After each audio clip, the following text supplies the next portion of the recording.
Assalamu alaikum students, welcome to the channel online learning. Today we'll learn about the biology for grade 10. आज का हमारा topic है gaseous exchange in humans और higher animals के अंदर gas exchange जो है वो रिस्पायरेटरी सिस्टम के ज़रिए होता है। ह्यूमंस के अंदर रिस्पायरेटरी सिस्टम को 2 पार्ट्स में डिवाइड किया गया है। Number 1 is air passageways and number 2 is lungs.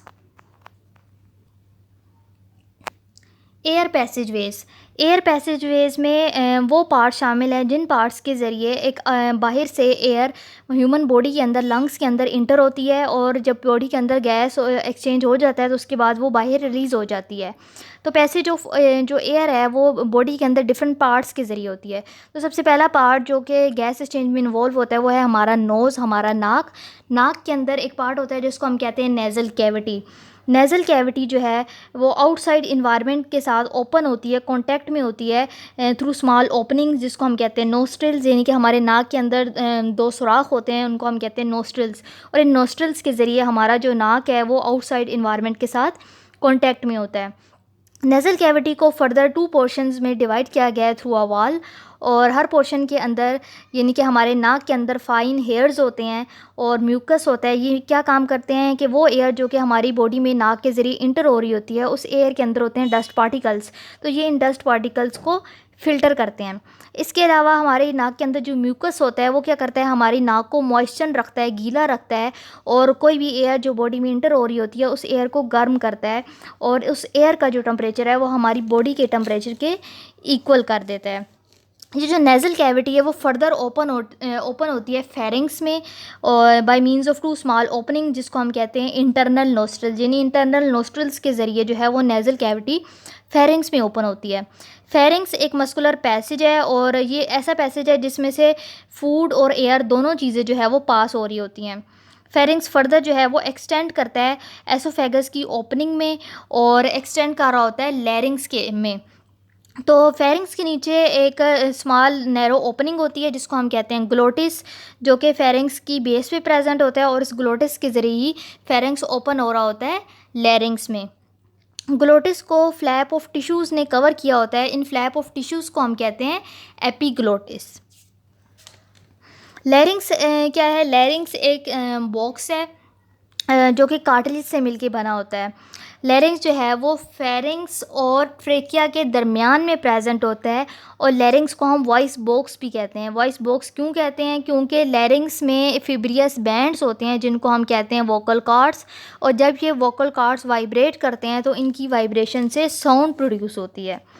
तो वोकल कॉर्ड्स की वाइब्रेशन से और हमारे लिप्स, चीक्स, टंग और जास की मूवमेंट से स्पेसिफिक किस्म की साउंड प्रोड्यूस होती है, और इस साउंड की वजह से हम बोलने के काबिल होते हैं। तो स्पीच एक ऐसी एबिलिटी है, यानी बोलना एक ऐसी एबिलिटी है जो कि सिर्फ ह्यूमंस को, सिर्फ इंसानों को गिफ्ट की गई है, और ये एक ऐसा कैरेक्टरिस्टिक है जिसकी वजह से ह्यूमन बीइंग्स बाकी तमाम ऑर्गेनिज्म से सुपीरियर है।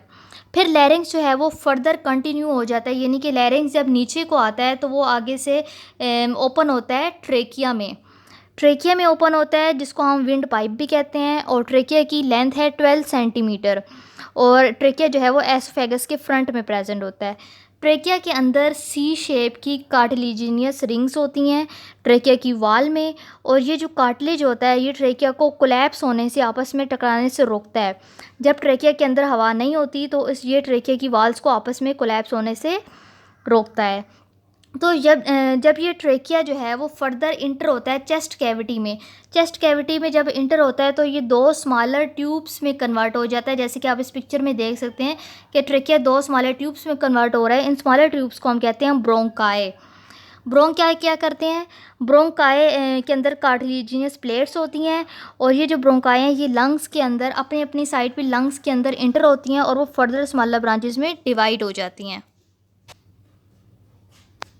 ब्रोंकाई जब लंग्स के अंदर जाती हैं तो वो लंग्स के अंदर भी डिवाइड होती रहती हैं, और डिवाइड होके फाइन ट्यूब्स में कन्वर्ट हो जाती हैं। इन फाइन ट्यूब्स को हम कहते हैं ब्रोंक्यूल्स। ब्रोंक्यूल्स जैसे ही ब्रोंक्यूल्स बनते हैं तो कार्टिलेज लॉस हो जाते हैं, उसमें से कार्टिलेज ख़त्म हो जाता है क्योंकि अब इनकी जो शेप है वो ज़्यादा नैरो हो जाती है। तो ब्रोंक्यूल्स फर्दर जो है फाइन ट्यूब्यूल्स में कन्वर्ट हो जाते हैं जिनको हम कहते हैं एल्वेलर डक्ट्स, और एल्वोलर डक्ट जो हैं वो क्लस्टर ऑफ पाउचेस में ओपन होते हैं। इन क्लस्टर ऑफ पाउचेस को हम कहते हैं एल्वोलाई। एल्वोलाई क्या करते हैं? एल्वोलाई ह्यूमन बॉडी के अंदर रिस्पायरेटरी सरफेस बनाते हैं, और एल्वोलस एक सैक लाइक स्ट्रक्चर होता है जिसको एपिथेलियल सेल्स की लेयर के ज़रिए कवर किया गया होता है, और एल्वोलाई के आउटसाइड पर कैपिलरीज का एक नेटवर्क होता है। ट्रेकिया और ब्रोंकाई, इन दोनों को सिलिएटेड और ग्लैंडुलर सेल्स इनकी सरफेस के ऊपर प्रेजेंट होते हैं। ये ग्लैंडुलर सेल्स क्या करते हैं? ग्लैंडुलर सेल्स म्यूकस सेक्रीट करते हैं, और इस म्यूकस के ज़रिए वो एयर जो कि बॉडी में इंटर हो रही होती है उसको गीला किया जाता है, और उस एयर के अंदर अगर कोई डस्ट पार्टिकल्स हैं या फिर बैक्टीरिया हैं जो कि नेज़ल कैविटी में ट्रैप नहीं हो सके, उनको ट्रैप किया जाता है। तो इसीलिए जो है वो अपवर्ड मोशन करते हैं। जब इन बीटिंग होती है तो इनकी अपवर्ड मोशन होती है, ऊपर की तरफ मोशन होती है, और वो फॉरेन पार्टिकल्स को म्यूकस के ज़रिए ट्रैप कर लेते हैं और उसको ओरल कैविटी में भेज देते हैं, और ओरल कैविटी के ज़रिए जितने भी डस्ट पार्टिकल्स हैं जहाँ से वो स्वेलो हुए होते हैं वहीं से वो बाहर चले जाते हैं। ह्यूमन बॉडी के अंदर हार्ट में जो ब्लड होता है वो डीऑक्सीजनेटेड ब्लड होता है, और ये जो ब्लड है वो पल्मोनरी आर्टरी के ज़रिए लंग्स के अंदर भेजा जाता है ताकि वहाँ जाके इसमें ऑक्सीजन शामिल हो सके। तो पल्मोनरी आर्टरी जब लंग्स में डीऑक्सीजनेटेड ब्लड लेके जाती है तो वहाँ जाके ये डिवाइड हो जाती है आर्ट्रियोल्स में, फिर आर्ट्रियोल्स आगे से फर्दर डिवाइड हो जाती हैं कैपिलरीज़ में, और कैपिलरीज़ जब एल्वोलाई की जो सरफेस होती है वहाँ पे कैपिलरीज़ प्रेजेंट होते हैं। एल्वोलाई की सरफेस के ऊपर कैपिलरीज होते हैं और एल्वोलाई को सराउंड करते हैं। यहाँ पे जो कैपिलरीज हैं वो आपस में ज्वाइन करते हैं, ज्वाइन करके वेन्यूल्स बनाते हैं, और वेन्यूल्स फिर आगे से पल्मोनरी वेन बनाते हैं, और इस तरह से पल्मोनरी वेन के ज़रिए अब वो ब्लड जिसमें ऑक्सीजन शामिल हो गई है, यानी कि वो ब्लड जो अब ऑक्सीजनेटेड ब्लड में कन्वर्ट हो चुका है, वो बैक टू द हार्ट यानी हार्ट की तरफ दोबारा से ट्रांसफ़र हो जाता है। किसके ज़रिए? पल्मोनरी वेन के ज़रिए।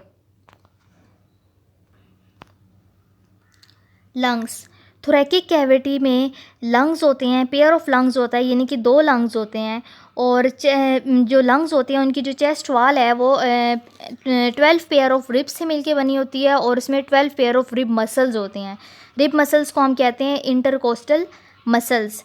इसके अलावा एक थिक मस्कुलर स्ट्रक्चर होता है जो कि लंग्स के बिल्कुल नीचे प्रेजेंट होता है। इस थिक मस्कुलर स्ट्रक्चर को हम कहते हैं डायाफ्राम। यहाँ पे जो है ये लंग्स के नीचे डायाफ्राम प्रेजेंट होता है।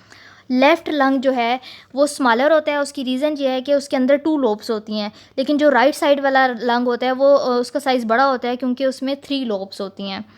लंग्स जो हैं वो स्पॉन्जी और इलास्टिक ऑर्गन्स हैं। लंग्स के अंदर ब्लड वेसल्स होती हैं जो कि पल्मोनरी आर्टरीज़ और पल्मोनरी वेन्स की ब्रांचेज़ हैं। लंग्स को 2 तरह की मेम्ब्रेन्स ने कवर किया होता है। एक आउटर मेम्ब्रेन होती है जिसको हम कहते हैं प्लूरल मेम्ब्रेन। इसके अलावा एक इनर मेम्ब्रेन होती है जिसको हम कहते हैं इनर प्लूरल मेम्ब्रेन, और दोनों प्लूरल मेम्ब्रेन्स के दरमियान यहाँ पे एक स्पेस होती है जिसको हम कहते हैं प्लूरल स्पेस। इस स्पेस के अंदर एक प्लूरल फ्लूइड होता है। ये फ्लूइड क्या करता है? लुब्रिकेट करता है। इस लुब्रिकेशन की वजह से लंग्स जो है वो फ्रीली एक्सपेंड कर सकते हैं या फिर कॉन्ट्रैक्ट कर सकते हैं।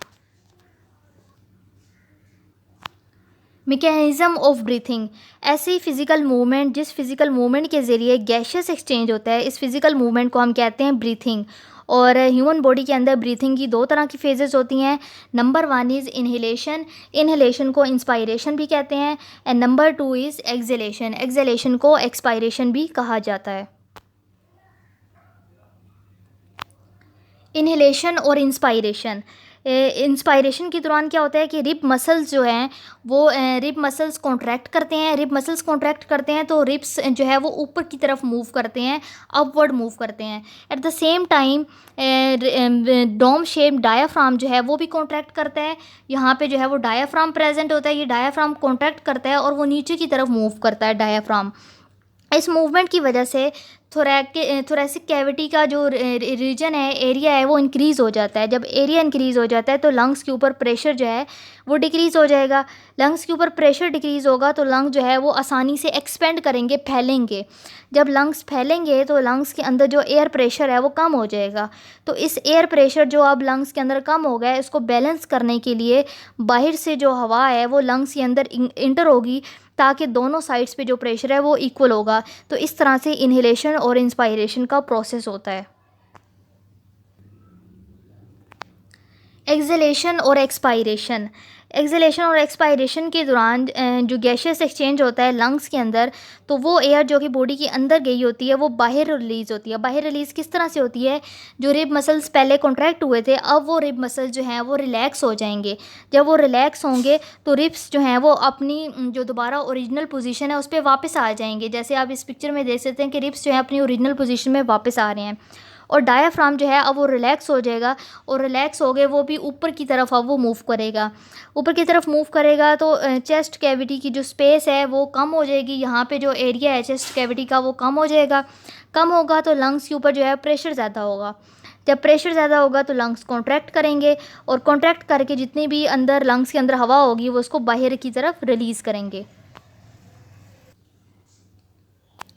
Breathing rate. ह्यूमन बॉडी के अंदर जो नॉर्मल ब्रीथिंग रेट है, यानी कि एट रेस्टिंग स्टेज के ऊपर जो ह्यूमन ब्रीथिंग जो रेट है वो है 60 से 20 टाइम्स पर मिनट।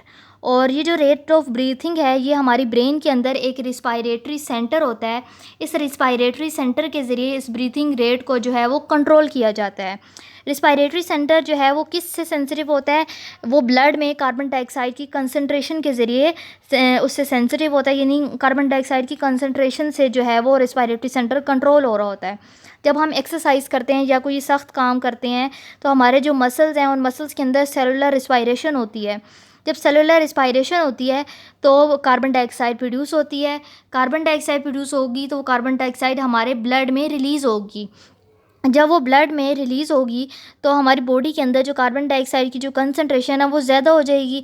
तो कार्बन डाइऑक्साइड क्या करता है? कार्बन डाइऑक्साइड हमारे रिस्पायरेटरी सेंटर को स्टिमुलेट कर रहा होता है, यानी बॉडी में जो कार्बन डाइऑक्साइड ज़्यादा हो जाती है वो आगे से हमारे ब्रेन के अंदर रिस्पायरेटरी सेंटर को स्टिमुलेट करती है। जब वो रिस्पायरेटरी सेंटर को स्टिमुलेट करती है तो रिस्पायरेटरी सेंटर जो है हमारे रिब मसल्स और डायफ्राम को मैसेज भेजता है कि ज़्यादा ब्रीथिंग करो, रेट ऑफ ब्रीथिंग जो है वो इंक्रीज़ हो। तो रेट ऑफ ब्रीथिंग जो है इस तरह से कार्बन डाइऑक्साइड की अमाउंट से इंक्रीज़ हो रही होती है। तो इस तरह से एक्सरसाइज और जब हम कोई भी सख्त काम कर रहे होते हैं तो हमारा जो ब्रीथिंग रेट है वो इंक्रीज़ हो जाता है। वो इंक्रीज़ होकर 30 से 40 टाइम्स पर मिनट पे कन्वर्ट हो जाता है।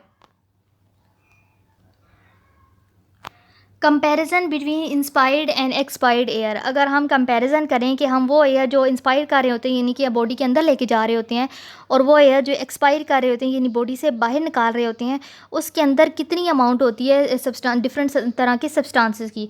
तो सबसे पहले अगर हम बात करें अमाउंट ऑफ ऑक्सीजन की, तो हमारी बॉडी जो है 21% ऑक्सीजन अंदर लेके जाती है और 16% ऑक्सीजन बाहर निकालती है।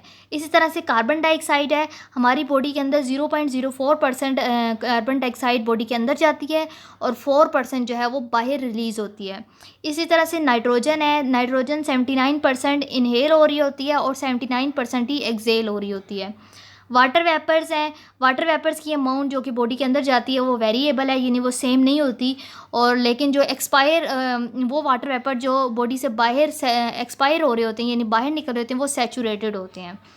इसी तरह से डस्ट पार्टिकल्स की अमाउंट बॉडी के अंदर जो जाती है वो वेरिएबल होती है, सेम नहीं होती है, एक जैसी नहीं होती।